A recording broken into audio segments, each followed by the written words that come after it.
அனைவருக்கும் வணக்கம். இன்றைய முக்கிய செய்திகள் தேர்வு நோக்கில்.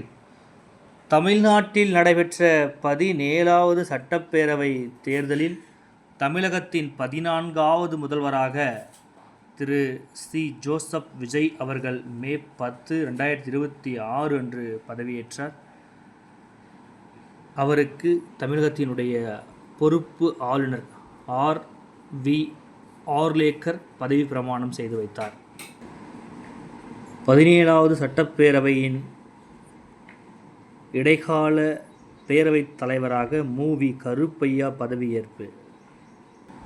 17வது சட்டப்பேரவையின் தேர்தல் முடிவுகள் 1952 அன்றைய மதராஸ் ராஜதானி சட்டப்பேரவைக்கு பிறகு இப்போதுதான் எந்த ஒரு கட்சிக்கும் அறுதி பெரும்பான்மை இல்லாத தொங்கு சட்டப்பேரவைக்கு வாக்களித்திருக்கிறார்கள் தமிழக மக்கள்.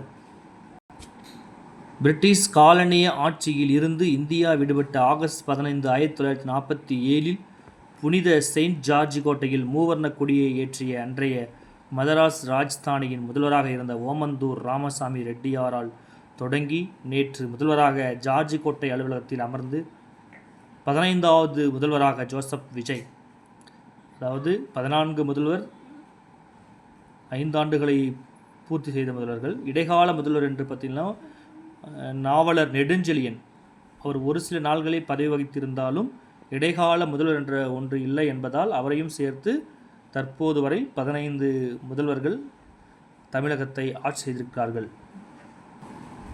மே 11 என்பது இந்தியாவோட தேசிய தொழில்நுட்ப தினமாக கொண்டாடப்படுகிறது. மறைந்த முன்னாள் பிரதமர் வாஜ்பாய் ஆட்சி காலத்தில் 1998 ஆண்டு மே 11 நம்முடைய ஏபிஜே அப்துல் கலாம் தலைமையில் அணுசக்தி துறையின் தலைவராக பணியாற்றிய முனைவர் ஆர். சிதம்பரம் ஆகியோர் ராஜஸ்தான் மாநிலம் பொக்ரானில் 2வது முறையாக ஆபரேஷன் சக்தி என்ற பெயரில் 3 அணுகுண்டு சோதனைகளை நிகழ்த்தி இந்தியா முதலிடம் வெற்றி கண்டது. அதற்கு பின்னாடி மே 13 இந்த அணுகுண்டு வெடிப்பு சோதனைகள் மேற்கொள்ளப்பட்டது. இதனால் உலகின் அணு ஆயுத பட்டியல் கொண்ட நாடுகளில் இந்தியா 6வது இடத்தை பிடித்தது. இதில் குறிப்பாக இந்தியாவிலேயே தயாரிக்கப்பட்ட திரிசூல் ஏவுகணை, அன்ஷா 3 என்னும் அதிநவீன விமானம் ஆகியவையும் மே 11 தான் முதல் முறையாக வெற்றிகரமாக பரிசோதிக்கப்பட்டது. இவ்வுலகமே இந்தியாவை திரும்பி பார்க்கும் அளவுக்கு நடைபெற்ற அந்த சோதனைகளை நினைவுபடுத்தவும், அறிவியல் தொழில்நுட்பத்தை வளர்க்கவும், மக்களிடையே அறிவியல் ஆராய்ச்சியை ஊக்குவிக்கும் விதமாகவும் மே 11 தேசிய தொழில்நுட்ப தினமாக அறிவிக்கப்பட்டு 1999 ஆண்டு முதல் ஆண்டுதோறும் கொண்டாடப்பட்டு வருகிறது. தேசிய தொழில்நுட்ப தினம் ஆத்மா நிர்பார் பாரத், தற்சார்பு இந்தியா என்னும் உணர்வை நினைவூட்டும் ஒரு வலிமையான நாளாக திகழ்கிறது. இதுவரை இந்தியா நடத்தப்பட்ட 5 அணு ஆயுத சோதனைகளில் முதல் சோதனை ஒரு இணைவு குண்டு சோதனை, மீதமுள்ள 4 சோதனைகளும் பிளவு குண்டுகளாகும். இந்த சோதனைகளின் விளைவாக ஜப்பான் மற்றும் அமெரிக்கா உட்பட உலகம் முழுவதிலும் இருந்து இந்தியாவுக்கு எதிராக பல தடைகள் விதிக்கப்பட்டன.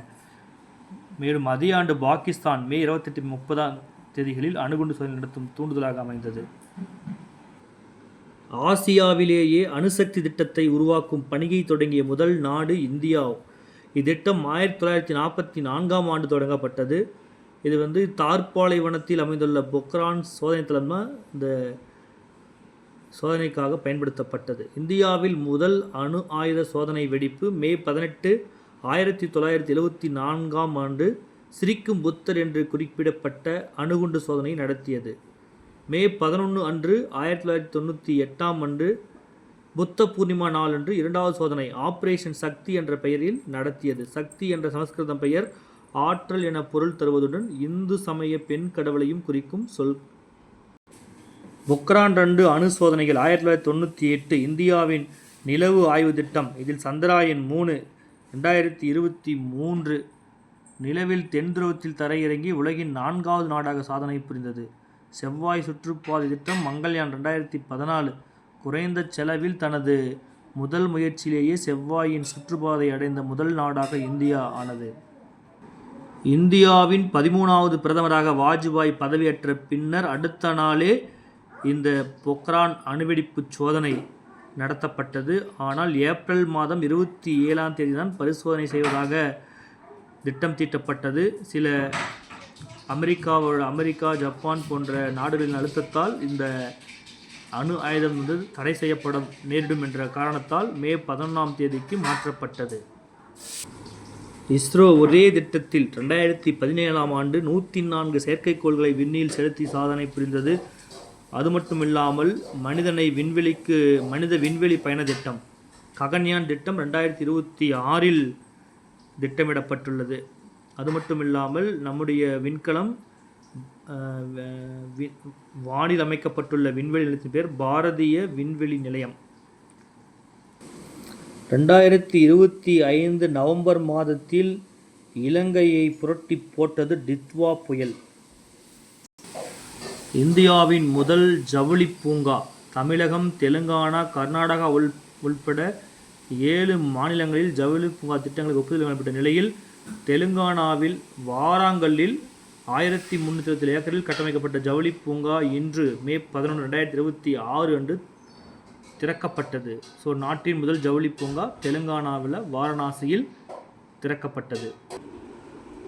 தேர்வு கால அட்டவணை விரைவில் புதிய ஆட்சி அமைந்தவுடன் தொடங்கப்படும் என்று ஏற்கனவே அறிவுறுத்தப்பட்டது.